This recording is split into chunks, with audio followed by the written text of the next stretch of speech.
नमस्कार दोस्तों, YouTube के सभी दर्शकों को मेरा प्यार भरा नमस्कार एक बार फिर से। दोस्तों, आज का वीडियो जो है उसका टॉपिक है नशा मुक्ति।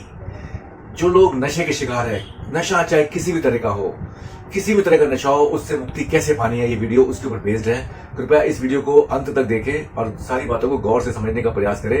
यदि आप या आपका कोई जानने वाला, आपके परिवार में या कोई आपका मित्र किसी भी तरह के नशे का शिकार है, तो उसको आप ये वीडियो दिखा सकते हैं या उसको इसमें बताए गए तरीके को अपना के आप कोशिश कर सकते हैं कि वो नशे से मुक्ति पा सके। दोस्तों, नशा दो तरह का होता है। एक तो लीगली जो वैलिड है हमारे देश में नशा, और एक इलीगल। अब आप सोचेंगे नशा भी लीगल होता है क्या? जी हाँ, नशा यानी सिगरेट का, बीड़ी, तंबाकू का, अल्कोहल का, शराब जारी जो होती है वो सब लीगली है हमारे यहाँ। उसको पीना बैन तो नहीं है, subject to restrictions of age. यानी एज रिस्ट्रिक्शन को अगर ध्यान में रखें तो इसको एक तरह से लीगल नशे का रूप बोलते हैं। तो वो अपना एज के हिसाब से आप उसको एज रिस्ट्रिक्शन को देखते हुए ये लीगल है। और दूसरा होता है दोस्तों इलीगल यानी कि जो आपका चरस, गांजा, कोकीन जो होते हैं उनका इस्तेमाल। पहली बात तो बता दूंगा, वो इलीगल इसलिए है क्योंकि उसको हमारे देश में बैन किया गया है। उसका अपने पास रखना, उसका इस्तेमाल करना, उसको बेचना, खरीदना सब तरह से अपराध है। ध्यान रखिएगा, अगर आप इलीगल नशे को कर रहे हैं तो उसको तुरंत प्रभाव से बंद करने की कोशिश करिए, क्योंकि कल को आप कानून के शिकंजे में आ गए ना तो बहुत बड़ी सजा है, बहुत लंबी सजा हो सकती है। अब देखिए, जिसको नशा है, जिसको नशे की तलब है, सपोज करिए उसको विस्की का नशा है और रोज उसको पीनी पड़ती है, रोज पीना ही पीना है उसको, चाहे कुछ भी हो जाए। गुटखा, पान, तंबाकू, गुटखा का नशा है, सिगरेट का नशा है, या और किसी तरह का जो मैंने इलीगल जो कई पदार्थ होते हैं जो उसका नशा करना है। तो दोस्तों, सबसे बड़ी बात तो यह, जो नशा कर रहा है ना उसको पता भी नहीं होता कि वो नशे का शिकार हो गया है। उसको, जैसे आप अगर उसको जानते हैं, आप उसके परिवार के सदस्य हैं, आपके परिवार में ही ऐसा कोई कैंडिडेट है, आप ऐसा जिसको हम पेशेंट बोलेंगे, मान लीजिए वो पेशेंट आपकी फैमिली में ही है, आप उसको बार बार बताते हैं कि ये गलत है, ऐसा नहीं करना है, तो पहली बात तो वो जैसे आप उसे जिक्र करेंगे ना, सबसे बड़ी प्रॉब्लम पता है क्या है? जो नशा करता है ना, उसको जैसे ही आप बोलोगे ना कि नहीं ये गलत है, वो आपकी बात पूरी तरह से सुनेगा भी नहीं, आपको इग्नोर करना चाहेगा। अरे ये तो बोलते रहते हैं, ये तो रोज की बात है, ये तो इनकी तो आदत है बोलने की, ऐसी फीलिंग से वो बात करता है आपसे। तो दोस्तों, नशा छुड़ाने के लिए अगर आपने, सबसे पहली बात तो ये ध्यान रखनी है कि आपने जैसे जो पेशेंट है उसको, जैसे जो भी आप नशा छुड़ाने के लिए कोशिश करेंगे, वो दो तरह से छूट सकता है। एक तो काउंसलिंग करनी है उसकी। काउंसलिंग बोले तो फैमिली काउंसलिंग हो सकती है। फैमिली में आपके, अगर वो आपका बेटा है, आपका भाई है, आपका पति है, या कोई भी है, परिवार का कोई भी रिश्ता है पेशेंट के साथ, तो उसकी काउंसलिंग घर से शुरू की जा सकती है, पहली बात। दूसरी बात, साथ में मेडिसिन भी चल सकती हैं और दोनों चीजें एक साथ भी चल सकती हैं, लाइक मेडिसिन के साथ साथ काउंसलिंग। ये दोनों चीजें वर्क करेगी।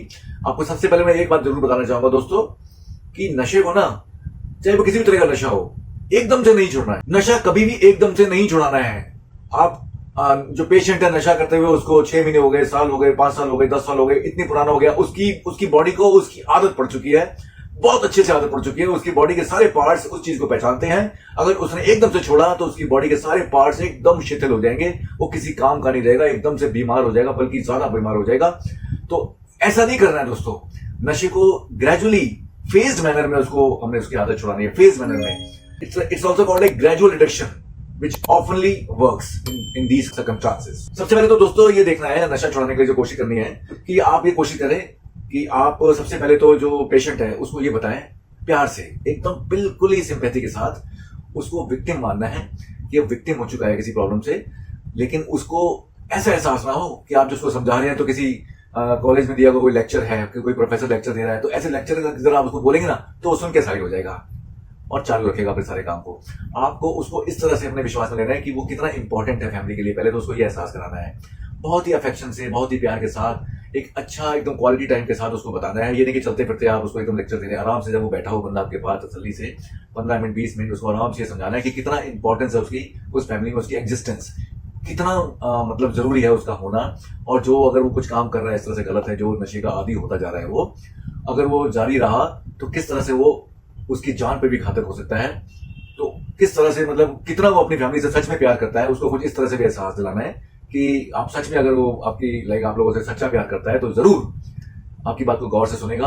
और ये भी ध्यान रखना, वो एकदम से बोल देगा हाँ छोड़ देंगे, वो कहेगा, लेकिन आपने उसका एक प्रोग्राम बनाना है, एक चार्ट बनाना है, एक पर्टिकुलर फिक्स डेट बतानी है कि जहां से जैसे उसका जन्मदिन है या कोई एनिवर्सरी है या और कोई ओकेजन है जिसकी डेट से वो अपना नशा मतलब छोड़ने के लिए प्रयास जारी करेगा। देखिए, मैं आपको सबसे पहले तो बताऊं, नशे को छोड़ना नहीं है, पूरी तरह से एकदम से खत्म नहीं करना है। लाइक एकदम से उसकी ऐसा नहीं करना कि जो चीज का वो सेवन करता है अपने नशे के लिए उसको एकदम से बंद कर दें।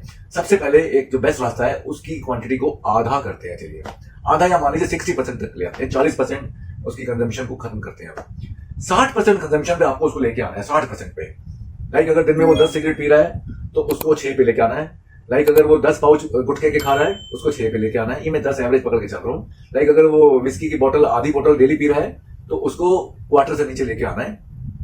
इस तरह से आप अपना कैलकुलेशन कर लीजिएगा, उसको 60% पे लेके आना है। और जैसे दिन में हर जैसे सिगरेट पीने की आदत है या फिर गुटखा खाने की आदत है, वो मानो हर 2 घंटे में उसको चाहिए, हर 2 घंटे में जैसे उसको चाहिए होता है, उसको तलब लगती है, ठीक है ना, उसको चाहिए, उसकी बॉडी मांगती है, अंदर से डिमांड करती है, उसको चाहिए। तो उस 2 घंटे में जैसे हर 2 घंटे में चाहिए तो उसको आप कोशिश करिए कि आप वो 4 घंटे के बाद उसका कंजम्पशन करें। देखिए मेरी बात को गौर से सुनिएगा, एकदम से कुछ भी चीज बिल्कुल छुड़ाइएगा मत। पेशेंट आपका और ज्यादा पेशेंट बन जाएगा, गंभीर स्थिति हो जाएगी, ये ध्यान रखिएगा। ये स्टडीज बताती है कि ग्रेजुअल फेज मैनर में ही आप नशे को छुड़ा सकते हैं।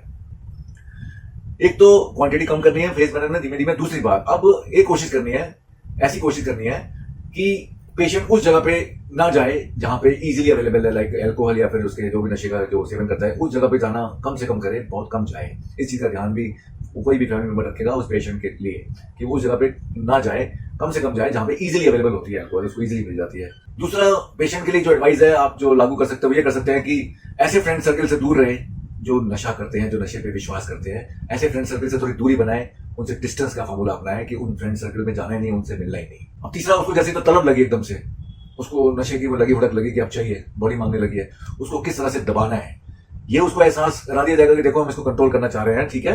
अब उसको जैसे हर 2 घंटे में तलब लगती थी तो उसको अब वो डोज आपको 4 घंटे में मिलनी है, तो उसको जो एक्स्ट्रा 2 घंटे है ना, वो उसको किस तरह दबाना है, ये उसको अच्छी तरह से गाइडेंस आप दे सकते हैं। अब ये जो बिना नशे के जो रहेगा, वो जैसे जो एक्स्ट्रा टाइम जो हम दे रहे हैं बिना किसी अपनी तलब को मिटाए बिना रहेगा, तो उसको स्ट्रेस हो सकता है। उस स्ट्रेस से कैसे उसको डील करना है और कैसे एकदम रिलैक्स फील करना है, ये भी उसको बताना होगा काउंसलिंग के दौरान। अपने आप को, अपना जो ध्यान है उसको बताना होगा कि वो बाकी सब चीजों से हटा के, डिस्ट्रैक्ट करके आपको उसको लेके आना पड़ेगा। या तो एक्सरसाइज की तरफ ध्यान करना पड़ेगा कि एक्सरसाइज कर ले, उस टाइम को एक्सरसाइज करने लगे, या फिर म्यूजिक भी सुन सकता है वो। तो दोस्तों, इस तरह से मैंने जो अपना जो डिटेल्स आपको जो बताई, नशा किस तरह छुड़ाया जा सकता है, वो 2 ही तरह से हो सकता है। देखिए, फैमिली काउंसलिंग हो सकती है, ग्रुप काउंसलिंग हो सकती है, या फिर एक कपल विद मेडिसिन भी हो सकता है। मेडिसिन के साथ साथ भी और हमारे देश में कुछ ऐसे पैनल भी हैं जो काउंसलर प्रोवाइड भी करते हैं। लेकिन अगर हम शुरुआत अपने घर से ही कर ले, लाइक फैमिली खुद ही एक तरह से काउंसलर का रोल अदा करे, जो घर का मुख्य मेंबर जिससे वो पेशेंट ज्यादा अटैच है, वो उसके साथ मिलकर रहे, उसको उसकी इंपॉर्टेंस समझाई जाए, जैसे कि मैंने पहले भी बताया। तो वो धीमे धीमे करके, counselling is the best way to like quit this addiction. अभी जो काउंसलिंग है, इसके 2 रास्ते होते हैं। एक तो उसको इंडिविजुअल अटेंशन देकर उसकी काउंसलिंग की जा सकती है, दूसरा ग्रुप में बैठ के भी कर सकते हैं। लाइक ग्रुप के फैमिली के सारे मेंबर्स बैठ के धीमे धीमे करके अपनी सजेशन दे रहे हैं।